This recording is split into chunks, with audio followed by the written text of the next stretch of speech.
The trash service that we're going to do today is something that we've been asking for a long time. These encampments have waste, just like you have waste at your house. And what happens? The city comes and picks it up. You pile it up, you put it outside, they take it away. They don't do that for people. And the city, it seems to me, is using this as an opportunity to talk about how terrible the camps are, so they can go in and sweep the camps. We'll collect some information and then have this be both a learning opportunity for our own community, but then also that we can share with other communities around the country so that everyone can learn and start to be providing the sanitation and hydration for everyone. When Molly and I were at Standing Rock and there's 15,000 people, we recognized that it looked a lot like a refugee camp, a lot like a power damaged city, and a lot like a festival. And so these skills that we learned about wastewater power systems were coming in really handy for helping try to keep that camp safe. If the United Nations comes here and tells us that here in the richest nation in the world, that we have camps that are worse than any sort of internment camp, we clearly have work to do. 3 businesses with my husband: Majestic Collaborations, Majestic Amplifications, and Majestic Waterworks.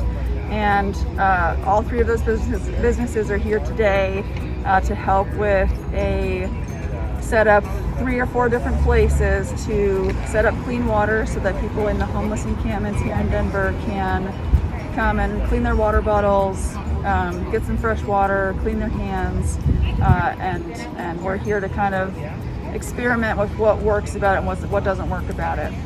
This day came together pretty quick. Ian Tafoya, who's one of our collaborators on this is really generated by him.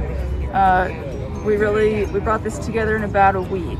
So there's definitely more to learn. We're excited to go and implement today and then see how soon we can come back again with maybe some more partners and some more ideas about how to make this an even more accessible clean water opportunity for everyone in Denver. This isn't meant to enable people to stay where they're at. It's meant to enable people to stay safe where they're at.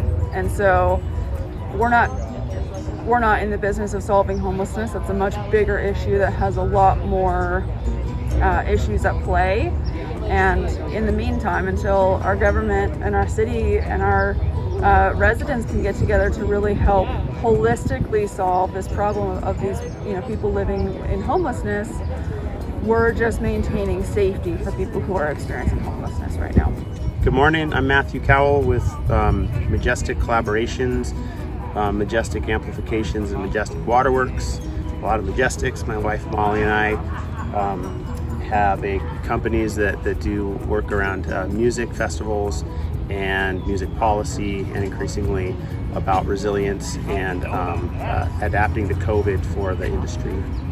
Ian Tafoya invited me on the KGNU radio program to talk about the music and festival business in the time of COVID. And particularly, we know that the skills that event producers have been working on for a long time about making temporary cities have some usefulness in these encampments. And so Denver is just, unfortunately, I believe, seeing the beginnings of a lot of unhoused people. And so we wanted to do this compassionate waste and water service here so that we can both help the situation as it is and also build resilience for the situation that could be with a lot of evictions and the winds of economic times. The inequities that exist in our culture now benefit a lot of people. So the separation between first and third world is a place where you find cheap labor, and there's always been that cooked in a lot in America. And I think that we have to have a naked lunch about the inequities that have made a lot of people rich and a lot of people poor. And I'm not sure beyond that.